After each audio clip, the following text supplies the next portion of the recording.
श्री शिवाय नमस्तुभे दोस्तों। इससे पहले की कथा सुनने के लिए और प्यारी प्यारी कमेंट्स करने के लिए आप सभी का बहुत बहुत धन्यवाद। आप सुनिए आज की आगे का कथा। तो देवी पार्वती ने भगवान शिव से पूछा, हे भगवान, आपने जो यह कहा है कि पहले कदाफी का दर्शन करें, इसका क्या कारण है? क्योंकि वह तो आपका सेवक है। स्वामी के बाद ही सेवक का पूजन हो, यही सनातन धर्म है। देवी पार्वती का प्रश्न सुनकर महादेव जी कहने लगी, देवी, प्रभास क्षेत्र में सोमेश्वर के रूप में जो लिंग रूपधारी सदाशिव विराजमान है, वे इंद्रियातीत पुरुषों द्वारा चिंतन करने योग्य हैं। उनके वाम भाग में 12 रूपधारी भगवान विष्णु और दक्षिण भाग में प्रजापति ब्रह्मा जी विराजमान हैं। द्वापर की संधि में कलयुग प्राप्त होने पर स्त्री, मलेच्छ, शूद्र और अन्य पापचारी मनुष्य भी भगवान सोमनाथ का दर्शन करके शीघ्र ही स्वर्ग लोक को चले जाते हैं। बालक और वृद्ध सभी उत्तम गति को प्राप्त होते थे। यह देखकर एक बार देवराज इंद्र आदि देवता मेरी शरण में आए और हाथ जोड़कर बोले कि भगवान, आपकी कृपा से यह संपूर्ण स्वर्ग मनुष्य से भर गया है, इसलिए अब हमारे रहने के लिए कोई दूसरा स्थान दीजिए। जिनके लिए भयंकर कुंपी पाक, सजाया गया रथ तथा साल मेली आदि नावों का निर्माण किया गया, उन्हें स्वर्ग में स्थित देखकर यमराज ने तो अपना व्यापार ही छोड़ दिया। तब मैंने कहा, देवता, मैंने चंद्रमा की भक्ति से संतुष्ट होकर उनसे यह प्रतिज्ञा की है कि प्रभास क्षेत्र में सदा मेरा निवास होगा। मैं अपनी कही हुई किसी भी बात से किसी प्रकार पलट ही नहीं सकता। जो लोग वहाँ मेरा दर्शन करेंगे वह तो निश्चय ही स्वर्गलोक में जाएंगे। पार्वती यह सुनकर देवता भय से व्याकुल हो गए और तुम्हें वहाँ खड़ी देखकर हाथ जोड़कर तुमसे बोले कि माते, आप ही हमें आश्रय दो। ऐसा कहकर वे तुम्हारी स्तुति करने लगे। देवतागण बोले, हे देवेश्वरी, आपको नमस्कार है। जगदम्बे, आपको नमस्कार है। कमल के समान नेत्रों वाली देवी, आपको नमस्कार है। स्वर्ण के समान गौर आकृति धारण करने वाली हे गौरी, आपको नमस्कार है। जगत की सृष्टि और संहार करने वाली महेश्वरी, आपको नमस्कार है। शंकर प्रिय, आपको नमस्कार है। काल का भी नाश करने वाली हे काल, आपको नमस्कार है। गिरिराज कुमारी, आपको नमस्कार है। आर्यभद्रे, विशालाक्षी, त्रिलोक सुंदरी, आपको नमस्कार है। आप ही रति, धृति, श्री स्वाहा, सौधा, सती, दुर्गा, मति, मेधा, पृथ्वी तथा स्वर्ण स्वरूपा हो। आपने इस संपूर्ण चराचर त्रिलोकी को व्याप्त कर रखा है। नदियों, पर्वत, शिखरों, समुद्रों, गुफाओं, वनों, मंदिरों तथा मुनियों के आश्रम में भी आप ही विराजमान रही हो। देवी, तीनों लोकों में ऐसा कोई स्थान मैं नहीं देखता जहाँ आप विद्यमान ना हो। विशाल नेत्रों वाली हे शिवे, हमारी यह प्रार्थना सुनकर महान भय से हमें बचाओ। देवी इंद्र आदि देवताओं के इस प्रकार स्तुति करने पर तुम करुणा के वशीभूत होकर हाथ मलने लगी। इससे गजराज के से मुख वाली एक मनोहर कुमार प्रकट, जिसकी 4 भुजाएं थी। तब तुमने देवताओं से कहा कि हे देवकनों, मैं तुम्हारे हित के लिए इस बालक को उत्पन्न किया है। यह मनुष्य के समक्ष सभी प्रकार के विघ्न उपस्थित करेगा, जिससे मोहग्रस्त होकर वे सोमनाथ का दर्शन नहीं करेंगे और फिर अपने पापों के कारण घोर नरक में जाएंगे। इसके बाद गजानन ने तुमसे विनयपूर्वक पूछा कि माँ, मुझे आज्ञा दो, मैं तुम्हारी क्या सेवा करूँ? तब तुमने कहा कि बेटा, तुम प्रभास क्षेत्र में जाओ, जहाँ सोमेश्वर लिंग के रूप में महादेव जी सदैव निवास करते हैं। वहाँ रहकर सोमनाथ की रक्षा करो, जिससे मनुष्य को उनका दर्शन ना होने पाए। तुम्हारे इस आदेश से देवी गजानन वहाँ गए और सदा वहीं स्थित रहकर मनुष्यों के सम्मुख विघ्न उपस्थित करते हैं। जब किसी मनुष्य को वे सोमनाथ के प्रति आते देखते हैं तब उसके मार्ग में स्त्री, पुत्र, गृह, क्षेत्र, धन, धान्य आदि का महान मोह लाकर रख देते हैं और इस प्रकार उसके सामने बड़ा भारी विघ्न डालते हैं, जिससे वे मनुष्य सोमेश्वर शिव का दर्शन नहीं कर पाते या फिर गलकंड आदि रोग पैदा कर देते हैं, जिससे पीड़ित होकर मनुष्य सोमेश्वर के दर्शन से ही वंचित रह जाता है। ये गजानन लोक पूजित कमपर्दी है, इसलिए सोमेश्वर की प्राप्ति के लिए प्रतिदिन प्रयत्न पूर्वक कमपर्दी की पूजा करनी चाहिए। उन क्षेत्र के रक्षक गणेश जी का निम्नांकित स्तोत्र द्वारा स्तवन करना चाहिए। महादेवी, मैं कमपर्दी का वह विघ्न नाशक स्रोत कहता हूँ, तुम भी सावधान होकर और ध्यान पूर्वक सुनो।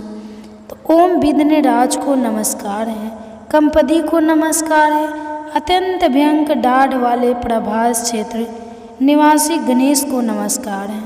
सोमनाथ की यात्रा के विधि पूर्वक पूर्ण होने के लिए कमपर्दी को नमस्कार करके मैं सीधी बुद्धि प्रियतम मंगलकारी विघ्नराज की स्तुति करता हूँ, जो महागणपति सूरवीर, किसी से भी पराजित ना होने वाले, जय की वृद्धि करने वालों, 1, 2 तथा 4 दांतों वाले, 4 भुजा वाले, त्रिनेत्रधारी, हाथ में त्रिशूल रखने वाले, लाल नेत्रों वाले, वरदाय अजय सुंग, कंड प्रचंड, दंड नायक, लो दंड, मुख से वही से ग्रहण करने वाले तथा भविष्य के प्रेमी हैं और पूजित ना होने पर जो मनुष्य के सभी कार्यों में विघ्न डालते हैं, उन महाभयंकर पार्वती नंदन गणेश जी को मैं नमस्कार करता हूँ, जिनके गंड स्थल से मंद की धारा बहती है, नेत्र भयंकर है और मुख हाथी के समान है, जिनकी कांति सदा एक सी रहती है,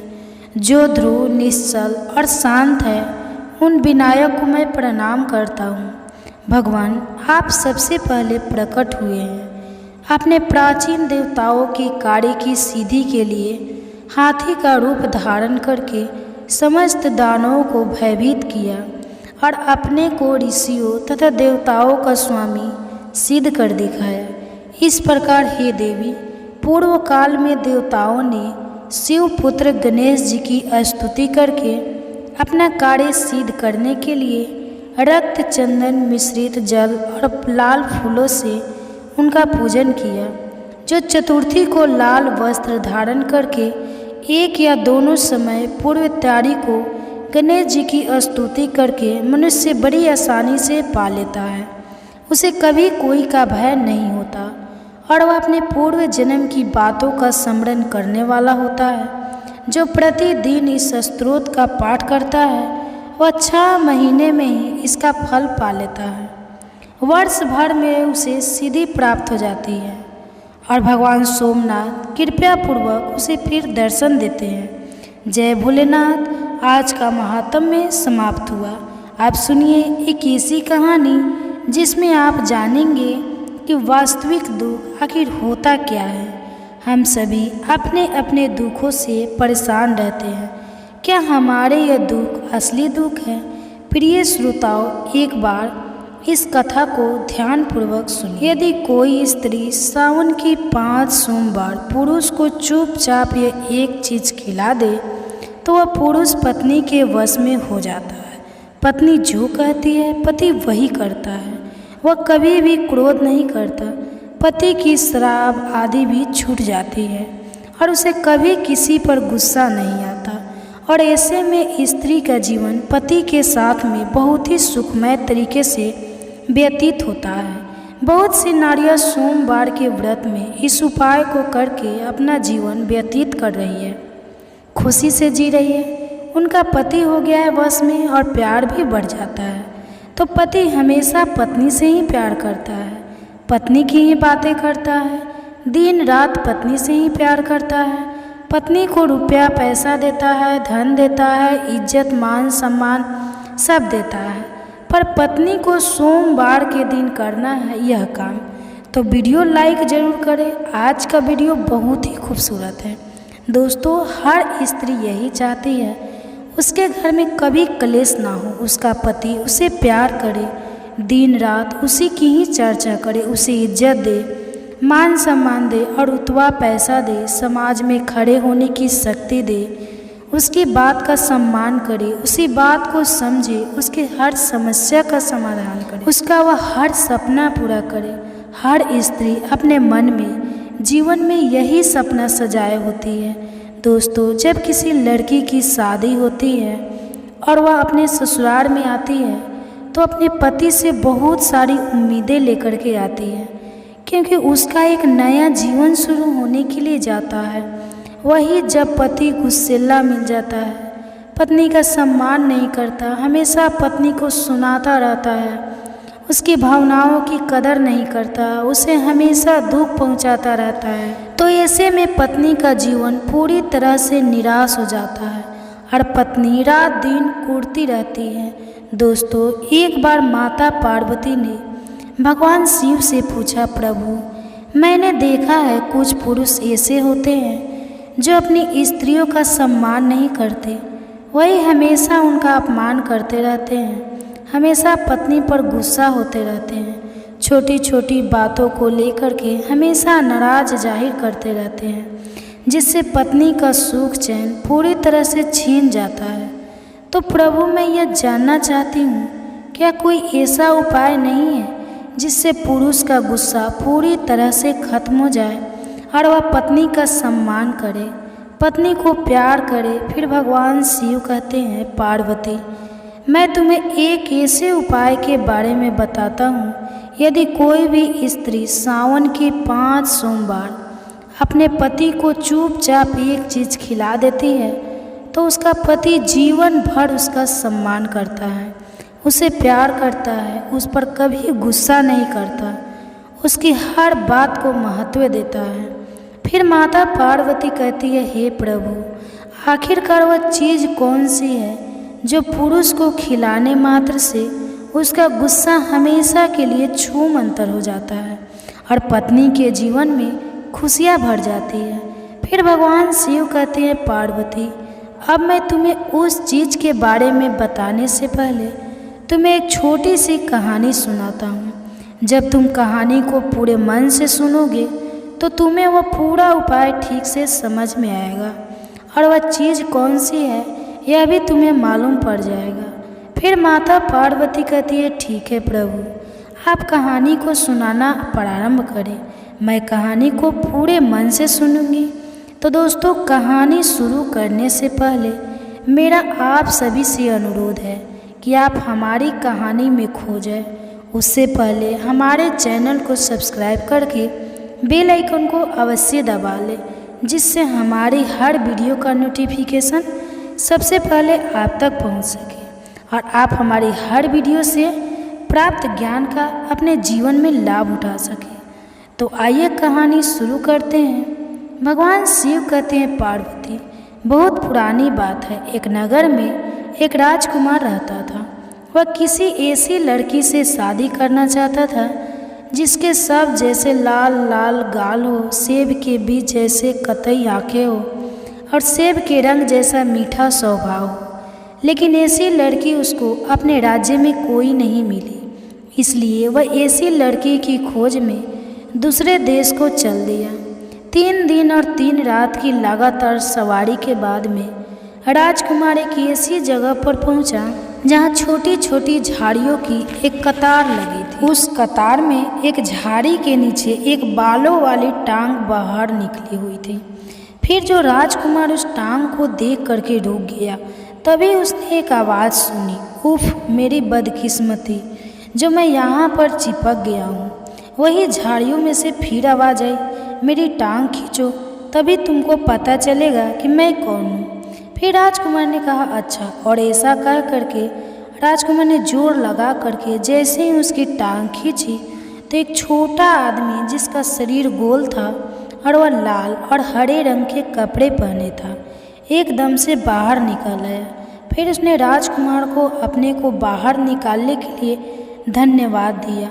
वही राजकुमार ने पूछा, तुम्हें तुम्हारी सहायता करके बड़ी खुशी हुई, परंतु झाड़ियों में क्यों पड़े थे, यह बताओ। तो वह आदमी बोला, हे राजकुमार, एक राक्षस ने मेरी बेटी को चुरा लिया है।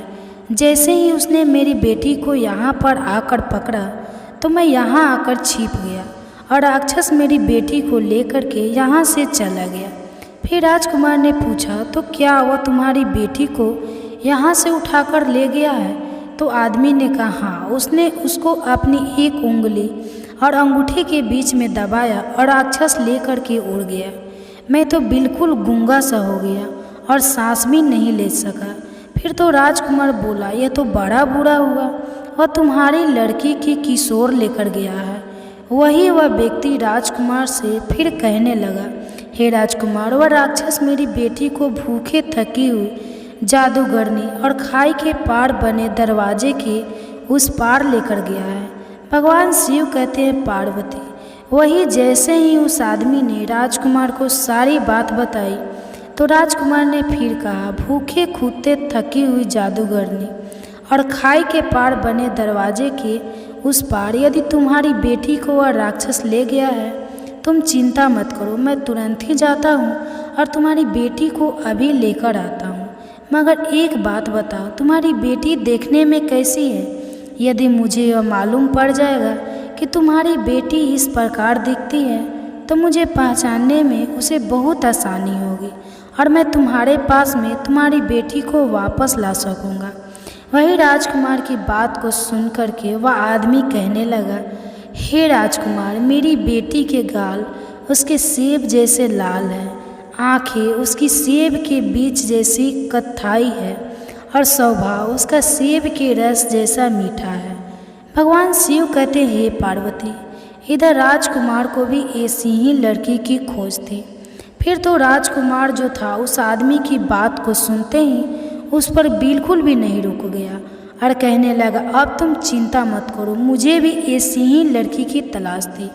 और फिर इस प्रकार राजकुमार जो था तुरंत ही अपने घोड़े पर सवार हो गया और उस लड़की की खोज में दौड़ चला। और फिर चलते चलते राजकुमार दूर जंगल में निकल गया, मगर राक्षस का ठिकाना नहीं ढूंढ सका। और फिर वह परेशान होकर के एक सरोवर के किनारे सोच विचार में बैठा हुआ था। तभी संजोग से घूमते घूमते उसी सरोवर के किनारे एक साधु आ जाते हैं जो विष्णु भगवान के उपवासक थे। वही जब साधु ने राजकुमार को बहुत ज़्यादा चिंता में देखा तो साधु ने कहा, क्या बात है राजकुमार, इतनी चिंता में क्यों? आखिरकार क्या समस्या है? वही साधु की बात को सुन करके राजकुमार ने बताया, महाराज, एक राक्षस यहाँ पर कहीं जंगल में रहता है और वह एक लड़की को उठाकर अपने साथ में ले गया है। मुझे वहाँ तक पहुँचना है, मगर मैं कैसे पहुँचूँ? मैं उसका ठिकाना ढूंढ ढूंढ कर परेशान हो गया हूँ, लेकिन मुझे राक्षस का वह ठिकाना नहीं मिल सका। इसलिए मैं सोच विचार में बैठा हूँ कि मुझे क्या करना चाहिए। भगवान शिव कहते हैं, हे पार्वती, इस प्रकार राजकुमार की बात को सुन करके साधु ने दिव्य दृष्टि से देखा कि उस राक्षस का ठिकाना कहाँ पर है। फिर देखने के बाद में साधु ने राजकुमार से कहा, राजकुमार, मैं तुम्हें उस राक्षस का ठिकाना बताता हूँ, मगर एक बात और ध्यान रखना, जब तुम राक्षस के पास जाओगे तो तुम्हें कई समस्याओं से होकर के गुजरना पड़ेगा। अब मैं तुम्हें बताता हूँ तुम्हें कौन सी समस्याओं से गुजरना पड़ेगा। जब तुम राक्षस के ठिकाने पर पहुँचोगे तो सबसे पहले तुम्हें एक कुत्ता मिलेगा जो बहुत ही गुस्से वाला है, और मैं तुम्हें बताना चाहता हूँ कि वह असल में कुत्ता नहीं है, वह एक राक्षस है और कुत्ते के रूप में पहरेदारी करता है। और यदि कोई उस गुप्त स्थान पर घुसने की कोशिश करता है तो वह कुत्ता उस पर हमला कर देता है और उसे ख़त्म कर देता है। वही जब तुम और आगे बढ़ोगे तो तुम्हें एक जादूगरनी मिलेगी जिसे किसी इंसान को देखते ही इतना गुस्सा आता है कि वह गुस्से से लाल हो जाती है और सामने वाले इंसान को मारकर खा जाती है। और फिर तुम जब और आगे बढ़ोगे तो तुम्हें एक दरवाज़ा मिलेगा जो असल में दरवाज़ा नहीं है, वह भी एक राक्षस है जो दरवाजे के रूप में पहरेदारी करता है और फिर उससे प्रवेश करने वाले इंसान को तुरंत ही खा जाता है। भगवान शिव कहते हैं, हे पार्वती, वही वह साधु जो था राजकुमार से आगे कहता है, हे राजकुमार, यदि तुम्हें इन तीनों के गुस्से से बचना है, इनके गुस्से को काबू में करना है, उनका गुस्सा खत्म करना है तो तुम्हें अपने साथ में एक चीज़ रख कर के ले जानी है, और जब वह तुम्हारे ऊपर गुस्सा करना प्रारंभ कर दे तो उनसे कहना कि मुझ पर गुस्सा मत करो, मैं तुम्हें एक ऐसी चीज़ पिलाने वाला हूँ जिसको पीने के बाद तुम अमर हो जाओगे। और फिर तुम उस चीज़ को निकालना जिसके बारे में मैं तुम्हें बताता हूँ, और फिर तुम उस चीज़ को उन तीनों को 5-5 चम्मच पिला देना।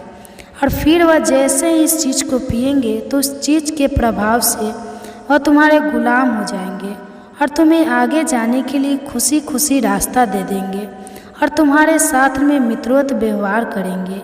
भगवान शिव कहते हैं, हे पार्वती, इस प्रकार साधु की बात को सुनकर राजकुमार ने जंगल से उस चीज़ की व्यवस्था की जो साधु ने बताई थी, और फिर उसने अपने साथ में लेकर के राक्षस के ठिकाने पर पहुंच गया। राक्षस हवा की गति से भागा जा रहा था कि ये कुत्ते का घर है। कुत्ता अपने घर से निकलकर भौंकने लगा। राजकुमार, तुम कहाँ जा रहे हो? सावधान हो जाओ, यदि तुमने आगे जाने की कोशिश की तो मैं तुम्हें खा जाऊंगा।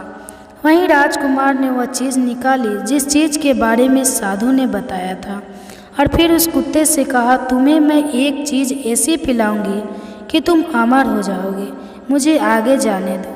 फिर कुत्ता कहने लगा, यदि ऐसी बात है तो ठीक है, तुम मुझे वह चीज़ दिखाओ। वह चीज़ क्या है? वही राजकुमार ने वो चीज़ निकाली और कुत्ते को पिला दी और कहा, मैं राक्षस के किले को जा रहा हूँ, जहाँ सेब जैसे से सुर्ख गाल वाली, सेब के बीज जैसी कत्थई रंग की आँख वाली और सेब के रस जैसे मीठे स्वभाव वाली लड़की कैद है। फिर कुत्ता बोला, मुझे किसी को देखते ही एकदम से क्रोध आ जाता था। वही राजकुमार की बात को सुन करके कुत्ता कहने लगा, हे राजकुमार, मुझे किसी को भी देखते ही एकदम से क्रोध आ जाता था, लेकिन जब से मैंने तुम्हारी दी हुई चीज़ पी है तब से मेरा गुस्सा पता नहीं कहाँ गायब हो गया है। राजकुमार, तुम बहुत अच्छे हो, अब तुम आगे जा सकते हो, मैं तुम्हें कोई नुकसान नहीं पहुँचाऊँगी, मगर एक बात ध्यान रखना, यदि तुम्हें कहीं पर वह लड़की दिखाई ना दे या वह लड़की कहीं पर ना मिले तो तुम्हें वहाँ पर एक सेब दिखाई देगा, तुम उस सेब को अवश्य उठा लेना। भगवान शिव कहते, हे पार्वती, इस प्रकार राजकुमार ने उस कुत्ते को अपना खाना दे दिया जो स्वयं के खाने के लिए अपने हाथ में लाया था, और कहा, यह लो कुछ रोटियां और इन्हें खा करके अपनी भूख मिटाओ। और फिर राजकुमार ने ऐसा कह करके उस कुत्ते को अपनी सारी रोटियां दे दी, और फिर कुत्ते ने खुशी से वो रोटी खाई और राजकुमार से बोला, जाओ राजकुमार, भगवान करे कि तुम उस लड़की को छुड़ाने में कामयाब हो, मगर यह जरूर याद रखना, अगर तुम्हें वह लड़की कहीं पर दिखाई ना दे तो वहाँ पर तुम्हें एक सेब जरूर दिखाई देगा, उस सेब को जो तुम जरूर उठा लेना।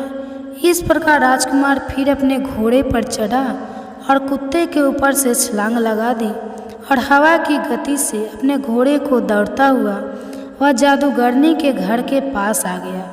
वहीं जादूगरनी ने कहा, ए राजकुमार, सावधान हो जाओ, यदि आगे बढ़े तो मैं तुम्हें जिंदा खा जाऊंगी। वहीं राजकुमार ने जादूगरनी को भी वही चीज़ पिला दी, और फिर राजकुमार ने जवाब दिया, मैं राक्षस के किले को जा रहा हूँ, जहाँ सेब जैसे सुर्ख गाल वाली, सेब के बीज जैसी कत्थई रंग की आँख वाली और सेब के रस जैसे मीठे स्वभाव वाली लड़की कैद है। फिर तो जादूगरनी का गुस्सा ठंडा हो गया और राजकुमार से कहा, ठीक है, तुम यहाँ से आगे जा सकते हो, मैं तुम्हें कोई नुकसान नहीं पहुँचाऊँगी। और फिर जादूगरनी की बात को सुन करके राजकुमार ने जादूगरनी को एक कंबल भेंट दिया। तो जादूगरनी ने उस कंबल को अपने शरीर के चारों ओर लपेट लिया और कहने लगी, राजकुमार, तुम बहुत अच्छे हो, मैं तुम्हें कोई नुकसान नहीं पहुंचाऊंगा। उंगियट कहते हैं कि पार्वती इस प्रकार राजकुमार जो था जादूगरनी के मकान के ऊपर से छलांग लगाता हुआ हवा की तरह तेजी के साथ में उस लड़की की खोज में आगे चल दिया। अब फिर वह एक दरवाजे के पास में आया जो एक राक्षस के रूप में खड़ा हुआ था। वहीं वह दरवाज़ा जो था राजकुमार को देख करके कहने लगा, हे राजकुमार, सावधान हो जाओ, यदि तुमने एक कदम भी आगे बढ़ाया तो मैं तुम्हें खा जाऊंगा। वहीं राजकुमार ने उन राक्षस को भी वह चीज़ पिला दी और उसका गुस्सा शांत कर दिया और कहा, मैं राक्षस के किले को जा रहा हूँ, जहाँ सेब जैसे सुर्ख गाल वाली, सेब के बीज जैसे कत्थई रंग की आँख वाली और सेब के रंग जैसे मीठे स्वभाव वाली लड़की कैद है। फिर तो दरवाजे ने कहा, मेरा गुस्सा पता नहीं कैसे शांत हो गया। तुम बहुत अच्छे राजकुमार हो, अब मैं तुम्हें रास्ता देता हूँ, तुम आगे जा सकते हो। वही राजकुमार ने दरवाजे की जंग को साबुन से साफ किया तो दरवाज़ा खुश होकर बोला, जाओ राजकुमार जाओ, भगवान करे कि तुम उस लड़की को छुड़ाने में अवश्य कामयाब हो। मगर एक बात ध्यान रखना, अगर तुम्हें वहाँ पर वह लड़की दिखाई ना दे तो वहाँ पर तुम्हें एक सेब रखा हुआ जरूर दिखाई देगा, फिर तुम उस सेब को अवश्य उठा लेना।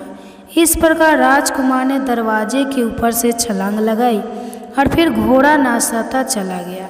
इस प्रकार वह राजकुमार जो था आखिरकार राक्षस के किले तक पहुँच गया और वह सीधा अपने घोड़े को सीढ़ियाँ चढ़ाता हुआ सामने वाले दरवाजे पर पहुँच गया। वही जब किले के पीछे पहुँचा तो उसे वहाँ पर कोई राक्षस दिखाई नहीं दिया।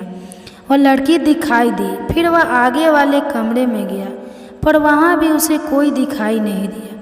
फिर वह राजकुमार रसोई में गया, वहाँ भी उसे कोई राक्षस दिखाई नहीं दिया, न वह लड़की दिखाई दी। इसके बाद में वह राक्षस को सोने वाले कमरे में पहुँचा। वहाँ उसने खर्राटे की आवाज़ सुनी। उसके अंदर झांक कर देखा तो राक्षस गहरी नींद में सो रहा था और पास में ही एक तस्तरी में एक सेब रखा हुआ था। तभी राजकुमार को याद आया कि सभी ने उसे क्या कहा था, अगर तुम्हें वह लड़की वहाँ पर दिखाई ना दे तो तुम्हें वहाँ पर एक सेब रखा हुआ जरूर दिखाई देगा, जिसे तुम अवश्य उठा लेना। भगवान शिव कहते, हे पार्वती। फिर तो राजकुमार ने जैसे ही उस सेब को उठा लेना चाहा तो सेब को छूने से पहले ही वह सेब जो था एक लड़की में बदल गया, जिसके गाल सेब की तरह सुर्ख थे और आंखें सेब के बीजे की तरह कत्थई रंग की थी। फिर लड़की ने रो करके राजकुमार से कहा, हे राजकुमार, मुझे बचा लो, मुझे यहाँ से ले चलो। वहीं राजकुमार कहने लगा, अब तुम चिंता मत करो, जल्दी से मेरे पास आओ और हमारे साथ चलो, मेरा घोड़ा नीचे खड़ा है। और फिर इस प्रकार राजकुमार जो था उस लड़की को लेकर के वहाँ से भाग लिया। वही राजकुमार ने लड़की को घोड़े पर बैठाया और दौड़ता चला। तभी राक्षस की यहाँ आंखें खुल गई और वहीं से राक्षस चिल्लाया, हे दरवाजे, जल्दी से उसे रोको। तो दरवाज़ा कहने लगा, मैं नहीं रोकूंगा, उसने मेरे जोड़ों में साबुन लगाया है। और इस प्रकार कह करके दरवाजे ने राजकुमार के वहाँ से आगे जाने के लिए रास्ता दे दिया। फिर तो राजकुमार उस लड़के को लेकर के दरवाजे के ऊपर से निकल गया।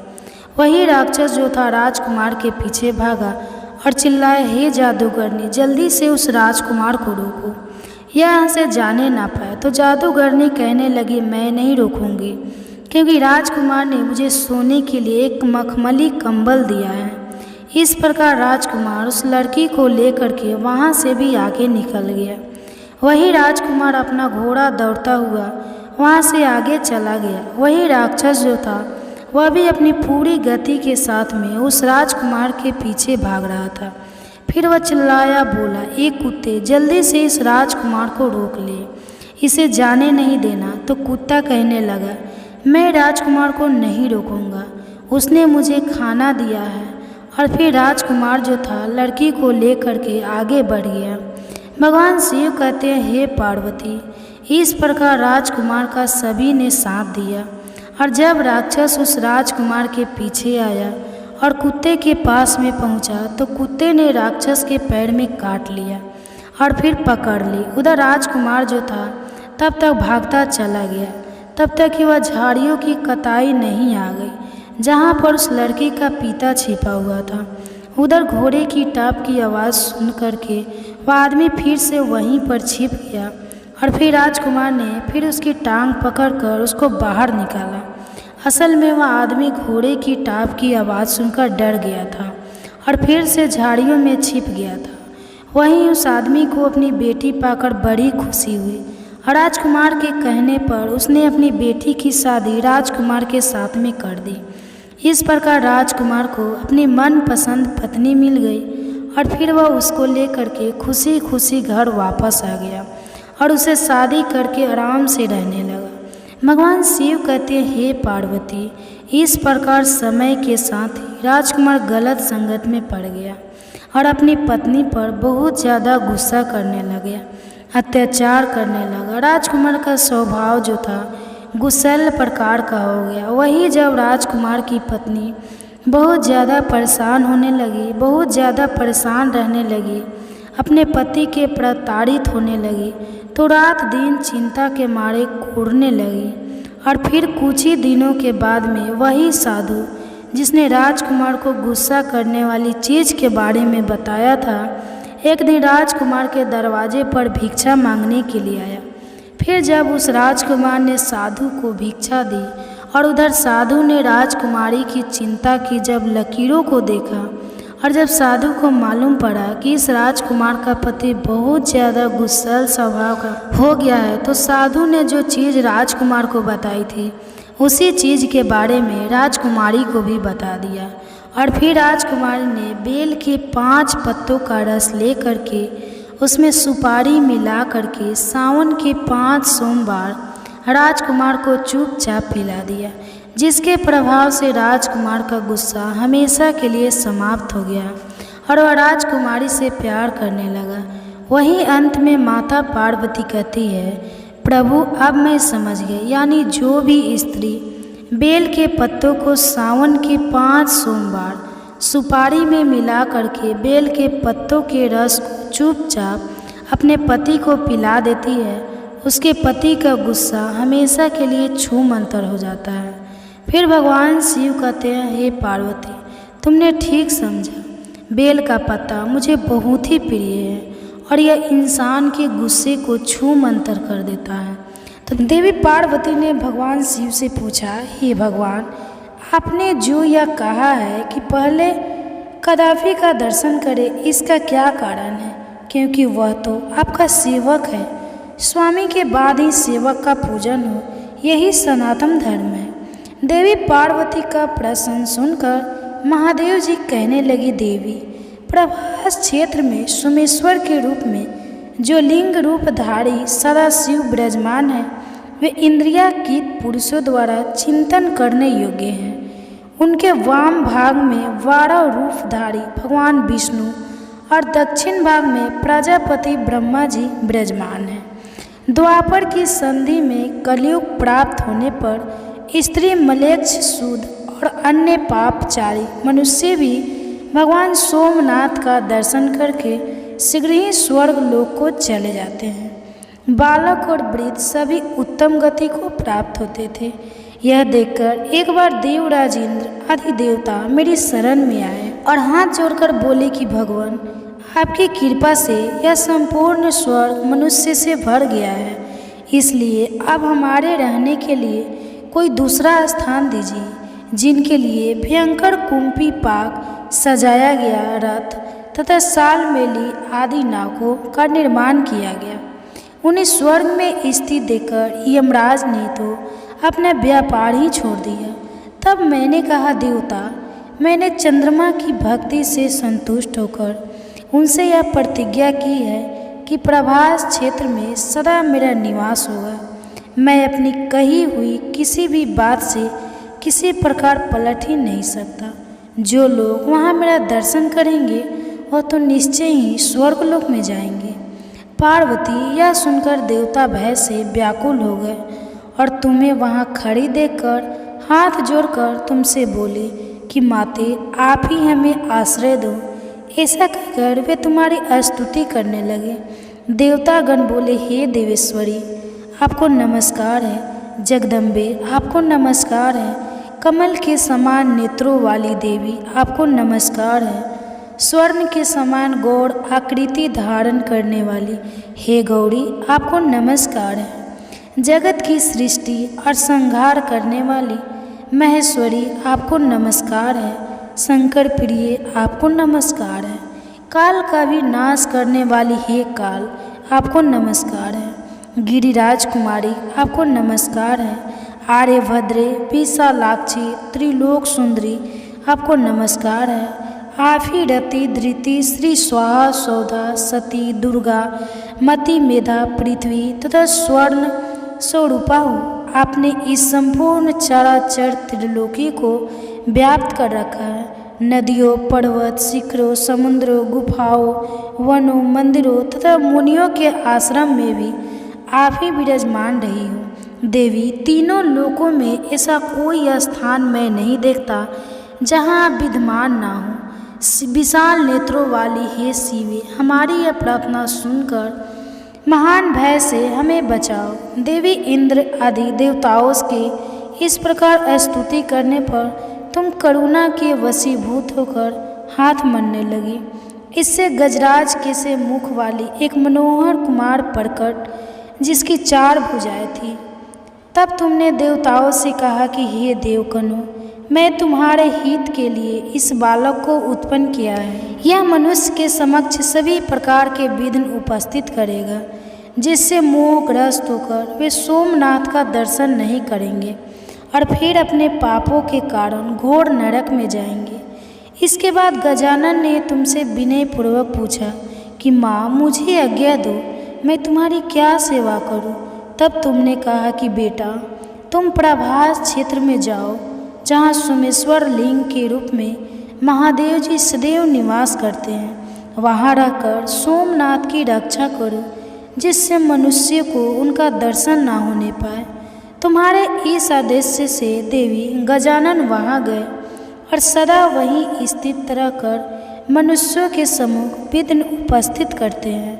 जब किसी मनुष्य को वे सोमनाथ के प्रति आते देखते हैं, तब उसके मार्ग में स्त्री पुत्र गृह क्षेत्र धन धान्य आदि का महान मोह लाकर रख देते हैं और इस प्रकार उसके सामने बड़ा भारी विघ्न डालते हैं, जिससे वे मनुष्य सोमेश्वर शिव का दर्शन नहीं कर पाते या फिर गलकंड आदि रोग पैदा कर देते हैं, जिससे पीड़ित होकर मनुष्य सोमेश्वर के दर्शन से ही वंचित रह जाता है। ये गजानन लोक पूजित कंपर्दी है, इसलिए सोमेश्वर की प्राप्ति के लिए प्रतिदिन प्रयत्न पूर्वक कंपर्दी की पूजा करनी चाहिए। उन क्षेत्र के रक्षक गणेश जी का निम्नांकित स्तोत्र द्वारा स्तवन करना चाहिए। महादेवी, मैं कंपर्दी का वह विघ्न नाशक स्रोत कहता हूँ, तुम भी सावधान होकर और ध्यानपूर्वक सुनो। तो ओम विघ्नराज को नमस्कार है, कंपदी को नमस्कार है, अत्यंत भयंकर डाढ़ वाले प्रभास क्षेत्र निवासी गणेश को नमस्कार है। सोमनाथ की यात्रा के विधिन पूर्वक पूर्ण होने के लिए कंपदी को नमस्कार करके मैं सीधी बुद्धि प्रियतम मंगलकारी विघ्नराज की स्तुति करता हूँ, जो महागणपति सूरवीर किसी से भी पराजित ना होने वाले, जय की वृद्धि करने वालों, 1 2 तथा 4 दांतों वाले 4 भुजा वाले त्रिनेत्रधारी हाथ में त्रिशूल रखने वाले लाल नेत्रों वाले वरदाय अजय सुंग कंड प्रचंड दंड नायक लो दंड मुख से वही से ग्रहण करने वाले तथा भविष्य के प्रेमी हैं और पूजित ना होने पर जो मनुष्य के सभी कार्यों में विघ्न डालते हैं, उन महाभयंकर पार्वती नंदन गणेश जी को मैं नमस्कार करता हूँ, जिनके गंड स्थल से मंद की धारा बहती है। नेत्र भयंकर है और मुख हाथी के समान है, जिनकी कांति सदा एक सी रहती है। जो ध्रुव निश्चल और शांत है, उन विनायक को मैं प्रणाम करता हूँ। भगवान, आप सबसे पहले प्रकट हुए हैं। आपने प्राचीन देवताओं के कार्य की सिद्धि के लिए हाथी का रूप धारण करके समस्त दानवों को भयभीत किया और अपने को ऋषियों तथा देवताओं का स्वामी सिद्ध कर दिखाया। इस प्रकार हे देवी, पूर्व काल में देवताओं ने शिव पुत्र गणेश जी की स्तुति करके अपना कार्य सिद्ध करने के लिए रक्त चंदन मिश्रित जल और लाल फूलों से उनका पूजन किया। जो चतुर्थी को लाल वस्त्र धारण करके एक या दोनों समय पूर्व तैयारी को गणेश जी की स्तुति करके मनुष्य बड़ी आसानी से पा लेता है। उसे कभी कोई का भय नहीं होता और वह अपने पूर्व जन्म की बातों का स्मरण करने वाला होता है। जो प्रतिदिन इस स्तोत्र का पाठ करता है वह 6 महीने में ही इसका फल पा लेता है। वर्ष भर में उसे सिद्धि प्राप्त हो जाती है और भगवान सोमनाथ कृपया पूर्वक उसे फिर दर्शन देते हैं। जय भोलेनाथ। आज का महात्म्य समाप्त हुआ। आप सुनिए एक ऐसी कहानी जिसमें आप जानेंगे कि वास्तविक दुख आखिर होता क्या है। हम सभी अपने अपने दुखों से परेशान रहते हैं। क्या हमारे यह दुख असली दुख है? प्रिय श्रोताओं, एक बार इस कथा को ध्यानपूर्वक सुनिए। यदि कोई स्त्री सावन की 5 सोमवार पुरुष को चुपचाप यह एक चीज़ खिला दे तो वह पुरुष पत्नी के वश में हो जाता है। पत्नी जो कहती है पति वही करता है। वह कभी भी क्रोध नहीं करता। पति की शराब आदि भी छूट जाती है और उसे कभी किसी पर गुस्सा नहीं आता। और ऐसे में स्त्री का जीवन पति के साथ में बहुत ही सुखमय तरीके से व्यतीत होता है। बहुत सी नारियां सोमवार के व्रत में इस उपाय को करके अपना जीवन व्यतीत कर रही है, खुशी से जी रही है। उनका पति हो गया है वश में और प्यार भी बढ़ जाता है। तो पति हमेशा पत्नी से ही प्यार करता है, पत्नी की ही बातें करता है, दिन रात पत्नी से ही प्यार करता है। पत्नी को रुपया पैसा देता है, धन देता है, इज्जत मान सम्मान सब देता है। पर पत्नी को सोमवार के दिन करना है यह काम। तो वीडियो लाइक ज़रूर करें। आज का वीडियो बहुत ही खूबसूरत है। दोस्तों, हर स्त्री यही चाहती है उसके घर में कभी कलेश ना हो, उसका पति उसे प्यार करे, दिन रात उसी की ही चर्चा करे, उसे इज्जत दे, मान सम्मान दे और उतवा पैसा दे, समाज में खड़े होने की शक्ति दे, उसकी बात का सम्मान करे, उसी बात को समझे, उसके हर समस्या का समाधान करे, उसका वह हर सपना पूरा करे। हर स्त्री अपने मन में जीवन में यही सपना सजाए होती है। दोस्तों, जब किसी लड़की की शादी होती है और वह अपने ससुराल में आती है तो अपने पति से बहुत सारी उम्मीदें लेकर के आती है, क्योंकि उसका एक नया जीवन शुरू होने के लिए जाता है। वही जब पति गुस्सैला मिल जाता है, पत्नी का सम्मान नहीं करता, हमेशा पत्नी को सुनाता रहता है, उसकी भावनाओं की कदर नहीं करता, उसे हमेशा दुख पहुंचाता रहता है, तो ऐसे में पत्नी का जीवन पूरी तरह से निराश हो जाता है और पत्नी रात दिन कुढ़ती रहती है।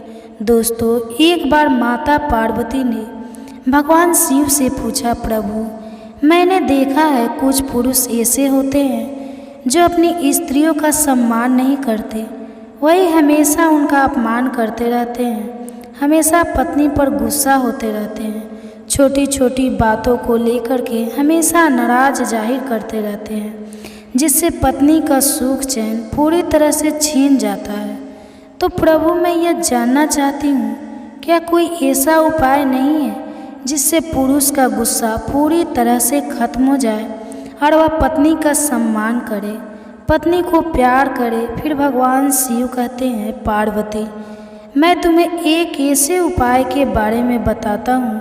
यदि कोई भी स्त्री सावन के 5 सोमवार अपने पति को चुपचाप एक चीज़ खिला देती है तो उसका पति जीवन भर उसका सम्मान करता है, उसे प्यार करता है, उस पर कभी गुस्सा नहीं करता, उसकी हर बात को महत्व देता है। फिर माता पार्वती कहती है, हे प्रभु, आखिरकार वह चीज़ कौन सी है जो पुरुष को खिलाने मात्र से उसका गुस्सा हमेशा के लिए छूमंतर हो जाता है और पत्नी के जीवन में खुशियाँ भर जाती है? फिर भगवान शिव कहते हैं, पार्वती, अब मैं तुम्हें उस चीज़ के बारे में बताने से पहले तुम्हें एक छोटी सी कहानी सुनाता हूँ। जब तुम कहानी को पूरे मन से सुनोगे तो तुम्हें वह पूरा उपाय ठीक से समझ में आएगा और वह चीज़ कौन सी है यह भी तुम्हें मालूम पड़ जाएगा। फिर माता पार्वती कहती है, ठीक है प्रभु, आप कहानी को सुनाना प्रारंभ करें, मैं कहानी को पूरे मन से सुनूंगी। तो दोस्तों, कहानी शुरू करने से पहले मेरा आप सभी से अनुरोध है कि आप हमारी कहानी में खो जाए। उससे पहले हमारे चैनल को सब्सक्राइब करके बेल आइकन को अवश्य दबा लें, जिससे हमारी हर वीडियो का नोटिफिकेशन सबसे पहले आप तक पहुंच सके और आप हमारी हर वीडियो से प्राप्त ज्ञान का अपने जीवन में लाभ उठा सके। तो आइए कहानी शुरू करते हैं। भगवान शिव कहते हैं पार्वती, बहुत पुरानी बात है। एक नगर में एक राजकुमार रहता था। वह किसी ऐसी लड़की से शादी करना चाहता था जिसके सब जैसे लाल लाल गाल हो, सेब के बीज जैसे कतई आंखें हो और सेब के रंग जैसा मीठा स्वभाव हो। लेकिन ऐसी लड़की उसको अपने राज्य में कोई नहीं मिली, इसलिए वह ऐसी लड़की की खोज में दूसरे देश को चल दिया। 3 दिन और 3 रात की लगातार सवारी के बाद में राजकुमार एक ऐसी जगह पर पहुंचा जहां छोटी छोटी झाड़ियों की एक कतार लगी थी। उस कतार में एक झाड़ी के नीचे एक बालों वाली टांग बाहर निकली हुई थी। फिर जो राजकुमार उस टांग को देख करके रुक गया, तभी उसने एक आवाज़ सुनी, उफ मेरी बदकिस्मती, जो मैं यहाँ पर चिपक गया हूँ। वही झाड़ियों में से फिर आवाज़ आई, मेरी टांग खींचो, तभी तुमको पता चलेगा कि मैं कौन हूँ। फिर राजकुमार ने कहा अच्छा, और ऐसा कह करके राजकुमार ने जोर लगा करके जैसे ही उसकी टांग खींची तो एक छोटा आदमी जिसका शरीर गोल था और वह लाल और हरे रंग के कपड़े पहने था, एकदम से बाहर निकल आया। फिर उसने राजकुमार को अपने को बाहर निकालने के लिए धन्यवाद दिया। वही राजकुमार ने पूछा, तुम्हें तुम्हारी सहायता करके बड़ी खुशी हुई, परंतु झाड़ियों में क्यों पड़े थे, यह बताओ। तो वह आदमी बोला, हे राजकुमार, एक राक्षस ने मेरी बेटी को चुरा लिया है। जैसे ही उसने मेरी बेटी को यहाँ पर आकर पकड़ा तो मैं यहाँ आकर छिप गया और राक्षस मेरी बेटी को लेकर के यहाँ से चला गया। फिर राजकुमार ने पूछा, तो क्या वह तुम्हारी बेटी को यहाँ से उठाकर ले गया है? तो आदमी ने कहा, हाँ, उसने उसको अपनी एक उंगली और अंगूठे के बीच में दबाया और राक्षस लेकर के उड़ गया। मैं तो बिल्कुल गूंगा सा हो गया और सांस भी नहीं ले सका। फिर तो राजकुमार बोला, यह तो बड़ा बुरा हुआ, वह तुम्हारी लड़की की किशोर लेकर गया है। वही वह व्यक्ति राजकुमार से फिर कहने लगा, हे राजकुमार, वह राक्षस मेरी बेटी को भूखे थकी हुई जादूगरनी और खाई के पार बने दरवाजे के उस पार लेकर गया है। भगवान शिव कहते हैं पार्वती, वही जैसे ही उस आदमी ने राजकुमार को सारी बात बताई तो राजकुमार ने फिर कहा, भूखे खूते थकी हुई जादूगरनी और खाई के पार बने दरवाजे के उस पार यदि तुम्हारी बेटी को वह राक्षस ले गया है, तुम चिंता मत करो, मैं तुरंत ही जाता हूँ और तुम्हारी बेटी को अभी लेकर आता हूँ। मगर एक बात बताओ, तुम्हारी बेटी देखने में कैसी है? यदि मुझे यह मालूम पड़ जाएगा कि तुम्हारी बेटी इस प्रकार दिखती है तो मुझे पहचानने में उसे बहुत आसानी होगी और मैं तुम्हारे पास में तुम्हारी बेटी को वापस ला सकूँगा। वही राजकुमार की बात को सुन करके वह आदमी कहने लगा, हे राजकुमार, मेरी बेटी के गाल उसके सेब जैसे लाल हैं, आँखें उसकी सेब के बीज जैसी कत्थाई है और स्वभाव उसका सेब के रस जैसा मीठा है। भगवान शिव कहते हैं, हे पार्वती, इधर राजकुमार को भी ऐसी ही लड़की की खोज थी। फिर तो राजकुमार जो था उस आदमी की बात को सुनते ही उस पर बिल्कुल भी नहीं रुक गया और कहने लगा, अब तुम चिंता मत करो, मुझे भी ऐसी ही लड़की की तलाश थी। और फिर इस प्रकार राजकुमार जो था तुरंत ही अपने घोड़े पर सवार हो गया और उस लड़की की खोज में दौड़ चला। और फिर चलते चलते राजकुमार दूर जंगल में निकल गया, मगर राक्षस का ठिकाना नहीं ढूंढ सका। और फिर वह परेशान होकर के एक सरोवर के किनारे सोच विचार में बैठा हुआ था। तभी संजोग से घूमते घूमते उसी सरोवर के किनारे एक साधु आ जाते हैं जो विष्णु भगवान के उपवासक थे। वही जब साधु ने राजकुमार को बहुत ज़्यादा चिंता में देखा तो साधु ने कहा, क्या बात है राजकुमार, इतनी चिंता में क्यों? आखिरकार क्या समस्या है? वही साधु की बात को सुन करके राजकुमार ने बताया, महाराज, एक राक्षस यहाँ पर कहीं जंगल में रहता है और वह एक लड़की को उठाकर अपने साथ में ले गया है। मुझे वहाँ तक पहुँचना है, मगर मैं कैसे पहुँचूँ? मैं उसका ठिकाना ढूंढ ढूंढ कर परेशान हो गया हूँ, लेकिन मुझे राक्षस का वह ठिकाना नहीं मिल सका। इसलिए मैं सोच विचार में बैठा हूँ कि मुझे क्या करना चाहिए। भगवान शिव कहते हैं, हे पार्वती, इस प्रकार राजकुमार की बात को सुन करके साधु ने दिव्य दृष्टि से देखा कि उस राक्षस का ठिकाना कहाँ पर है। फिर देखने के बाद में साधु ने राजकुमार से कहा, राजकुमार, मैं तुम्हें उस राक्षस का ठिकाना बताता हूँ, मगर एक बात और ध्यान रखना, जब तुम राक्षस के पास जाओगे तो तुम्हें कई समस्याओं से होकर के गुजरना पड़ेगा। अब मैं तुम्हें बताता हूँ तुम्हें कौन सी समस्याओं से गुजरना पड़ेगा। जब तुम राक्षस के ठिकाने पर पहुँचोगे तो सबसे पहले तुम्हें एक कुत्ता मिलेगा जो बहुत ही गुस्से वाला है, और मैं तुम्हें बताना चाहता हूँ कि वह असल में कुत्ता नहीं है, वह एक राक्षस है और कुत्ते के रूप में पहरेदारी करता है। और यदि कोई उस गुप्त स्थान पर घुसने की कोशिश करता है तो वह कुत्ता उस पर हमला कर देता है और उसे ख़त्म कर देता है। वही जब तुम और आगे बढ़ोगे तो तुम्हें एक जादूगरनी मिलेगी जिसे किसी इंसान को देखते ही इतना गुस्सा आता है कि वह गुस्से से लाल हो जाती है और सामने वाले इंसान को मारकर खा जाती है। और फिर तुम जब और आगे बढ़ोगे तो तुम्हें एक दरवाज़ा मिलेगा जो असल में दरवाज़ा नहीं है, वह भी एक राक्षस है जो दरवाजे के रूप में पहरेदारी करता है और फिर उससे प्रवेश करने वाले इंसान को तुरंत ही खा जाता है।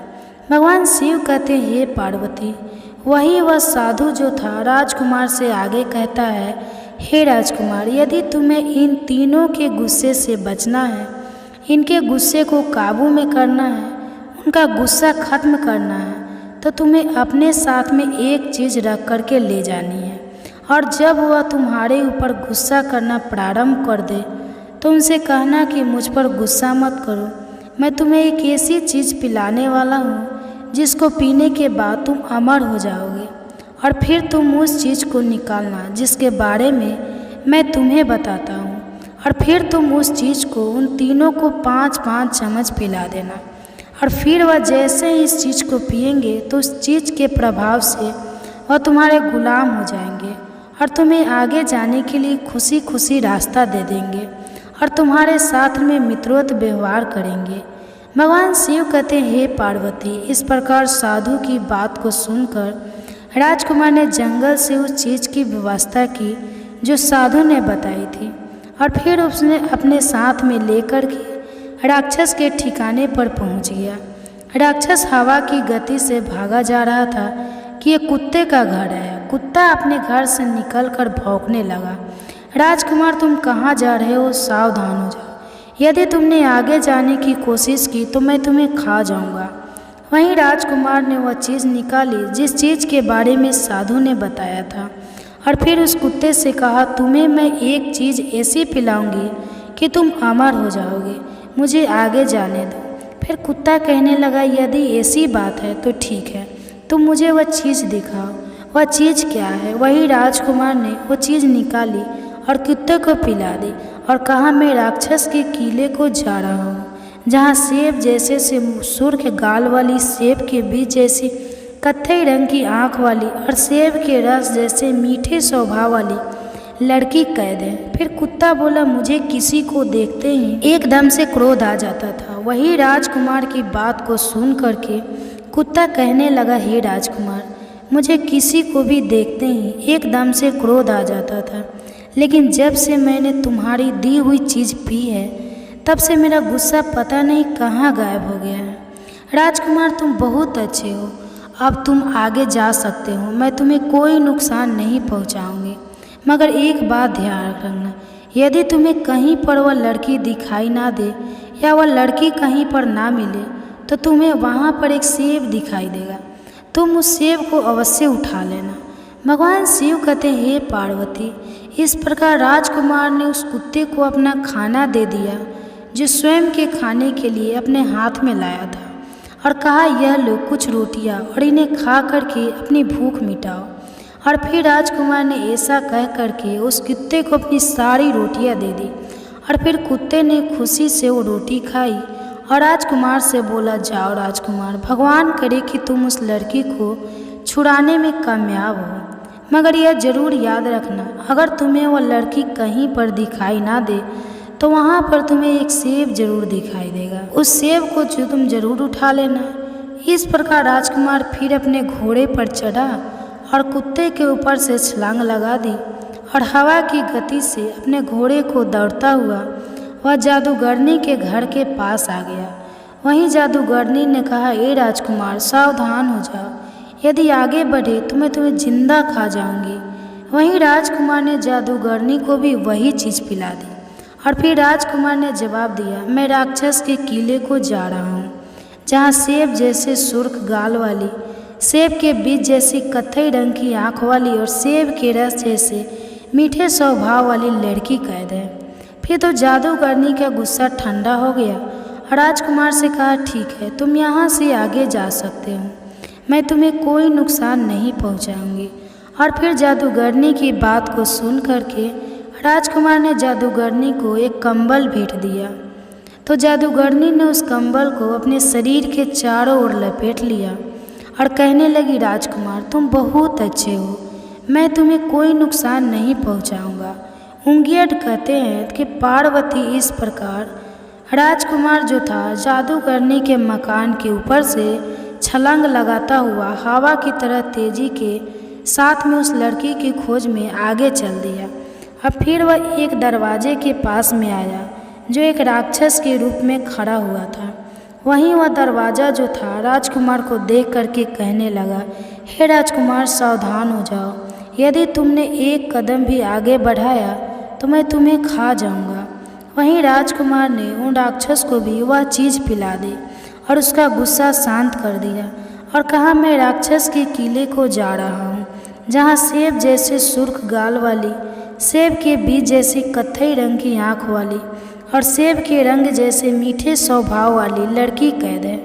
फिर तो दरवाजे ने कहा, मेरा गुस्सा पता नहीं कैसे शांत हो गया, तुम बहुत अच्छे राजकुमार हो, अब मैं तुम्हें रास्ता देता हूँ, तुम आगे जा सकते हो। वही राजकुमार ने दरवाजे की जंग को साबुन से साफ किया तो दरवाज़ा खुश होकर बोला, जाओ राजकुमार जाओ, भगवान करे कि तुम उस लड़की को छुड़ाने में अवश्य कामयाब हो। मगर एक बात ध्यान रखना, अगर तुम्हें वहाँ पर वह लड़की दिखाई ना दे तो वहाँ पर तुम्हें एक सेब रखा हुआ जरूर दिखाई देगा, फिर तुम उस सेब को अवश्य उठा लेना। इस प्रकार राजकुमार ने दरवाजे के ऊपर से छलांग लगाई और फिर घोड़ा नाचता चला गया। इस प्रकार वह राजकुमार जो था आखिरकार राक्षस के किले तक पहुँच गया और वह सीधा अपने घोड़े को सीढ़ियाँ चढ़ाता हुआ सामने वाले दरवाजे पर पहुँच गया। वही जब किले के पीछे पहुँचा तो उसे वहाँ पर कोई राक्षस दिखाई नहीं दिया। वह लड़की दिखाई दी। फिर वह आगे वाले कमरे में गया पर वहाँ भी उसे कोई दिखाई नहीं दिया। फिर वह राजकुमार रसोई में गया, वहाँ भी उसे कोई राक्षस दिखाई नहीं दिया, न वह लड़की दिखाई दी। इसके बाद में वह राक्षस को सोने वाले कमरे में पहुँचा। वहाँ उसने खर्राटे की आवाज़ सुनी। उसके अंदर झांक कर देखा तो राक्षस गहरी नींद में सो रहा था और पास में ही एक तस्तरी में एक सेब रखा हुआ था।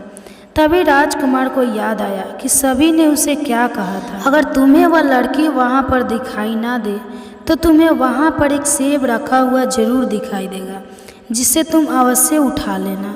भगवान शिव कहते, हे पार्वती।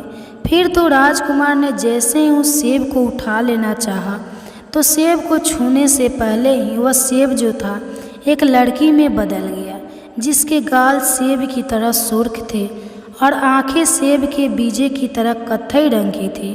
फिर लड़की ने रो करके राजकुमार से कहा, हे राजकुमार, मुझे बचा लो, मुझे यहाँ से ले चलो। वहीं राजकुमार कहने लगा, अब तुम चिंता मत करो, जल्दी से मेरे पास आओ और हमारे साथ चलो, मेरा घोड़ा नीचे खड़ा है। और फिर इस प्रकार राजकुमार जो था उस लड़की को लेकर के वहाँ से भाग लिया। वही राजकुमार ने लड़की को घोड़े पर बैठाया और दौड़ता चला। तभी राक्षस की यहाँ आंखें खुल गई और वहीं से राक्षस चिल्लाया, हे दरवाजे, जल्दी से उसे रोको। तो दरवाज़ा कहने लगा, मैं नहीं रोकूंगा, उसने मेरे जोड़ों में साबुन लगाया है। और इस प्रकार कह करके दरवाजे ने राजकुमार के वहाँ से आगे जाने के लिए रास्ता दे दिया। फिर तो राजकुमार उस लड़के को लेकर के दरवाजे के ऊपर से निकल गया। वही राक्षस जो था राजकुमार के पीछे भागा और चिल्लाया, हे जादूगरनी, जल्दी से उस राजकुमार को रोको, यह यहाँ से जाने ना पाए। तो जादूगरनी कहने लगी, मैं नहीं रोकूंगी, क्योंकि राजकुमार ने मुझे सोने के लिए एक मखमली कंबल दिया है। इस प्रकार राजकुमार उस लड़की को लेकर के वहाँ से भी आगे निकल गया। वही राजकुमार अपना घोड़ा दौड़ता हुआ वहाँ से आगे चला गया। वही राक्षस जो था वह भी अपनी पूरी गति के साथ में उस राजकुमार के पीछे भाग रहा था। फिर वह चिल्लाया, बोला, एक कुत्ते, जल्दी से इस राजकुमार को रोक ले, इसे जाने नहीं देना। तो कुत्ता कहने लगा, मैं राजकुमार को नहीं रोकूंगा, उसने मुझे खाना दिया है। और फिर राजकुमार जो था लड़की को लेकर के आगे बढ़ गया। भगवान शिव कहते हैं, हे पार्वती, इस प्रकार राजकुमार का सभी ने साथ दिया। और जब राक्षस उस राजकुमार के पीछे आया और कुत्ते के पास में पहुंचा, तो कुत्ते ने राक्षस के पैर में काट लिया और फिर पकड़ ली। उधर राजकुमार जो था तब तक भागता चला गया, तब तक कि वह झाड़ियों की कताई नहीं आ गई जहाँ पर उस लड़की का पिता छिपा हुआ था। उधर घोड़े की टाप की आवाज़ सुन करके वह आदमी फिर से वहीं पर छिप गया और फिर राजकुमार ने फिर उसकी टांग पकड़कर उसको बाहर निकाला। असल में वह आदमी घोड़े की टाप की आवाज़ सुनकर डर गया था और फिर से झाड़ियों में छिप गया था। वहीं उस आदमी को अपनी बेटी पाकर बड़ी खुशी हुई और राजकुमार के कहने पर उसने अपनी बेटी की शादी राजकुमार के साथ में कर दी। इस प्रकार राजकुमार को अपनी मनपसंद पत्नी मिल गई और फिर वह उसको लेकर के खुशी खुशी घर वापस आ गया और उसे शादी करके आराम से रहने लगा। भगवान शिव कहते हैं, हे पार्वती, इस प्रकार समय के साथ ही राजकुमार गलत संगत में पड़ गया और अपनी पत्नी पर बहुत ज़्यादा गुस्सा करने लगा, अत्याचार करने लगा। राजकुमार का स्वभाव जो था गुस्सैल प्रकार का हो गया। वही जब राजकुमार की पत्नी बहुत ज़्यादा परेशान होने लगी, बहुत ज़्यादा परेशान रहने लगी, अपने पति के प्रताड़ित होने लगी, तो रात दिन चिंता के मारे कूदने लगी। और फिर कुछ ही दिनों के बाद में वही साधु जिसने राजकुमार को गुस्सा करने वाली चीज़ के बारे में बताया था, एक दिन राजकुमार के दरवाजे पर भिक्षा मांगने के लिए आया। फिर जब उस राजकुमार ने साधु को भिक्षा दी और उधर साधु ने राजकुमारी की चिंता की जब लकीरों को देखा और जब साधु को मालूम पड़ा कि इस राजकुमार का पति बहुत ज़्यादा गुस्सैल स्वभाव का हो गया है, तो साधु ने जो चीज़ राजकुमार को बताई थी उसी चीज़ के बारे में राजकुमारी को भी बता दिया। और फिर राजकुमारी ने बेल के 5 पत्तों का रस ले करके उसमें सुपारी मिला करके सावन के 5 सोमवार राजकुमार को चुपचाप पिला दिया, जिसके प्रभाव से राजकुमार का गुस्सा हमेशा के लिए समाप्त हो गया और वह राजकुमारी से प्यार करने लगा। वहीं अंत में माता पार्वती कहती है, प्रभु अब मैं समझ गई, यानी जो भी स्त्री बेल के पत्तों को सावन के 5 सोमवार सुपारी में मिला करके बेल के पत्तों के रस को चुपचाप अपने पति को पिला देती है, उसके पति का गुस्सा हमेशा के लिए छूमंतर हो जाता है। फिर भगवान शिव कहते हैं, हे पार्वती, तुमने ठीक समझा, बेल का पत्ता मुझे बहुत ही प्रिय है और यह इंसान के गुस्से को छूमंतर कर देता है। तो दोस्तों, यदि आपको वीडियो पसंद आई हो तो प्लीज़ आप हमारे चैनल को सब्सक्राइब करें और भगवान शिव और माता पार्वती के लिए एक लाइक करना ना भूलें। धन्यवाद।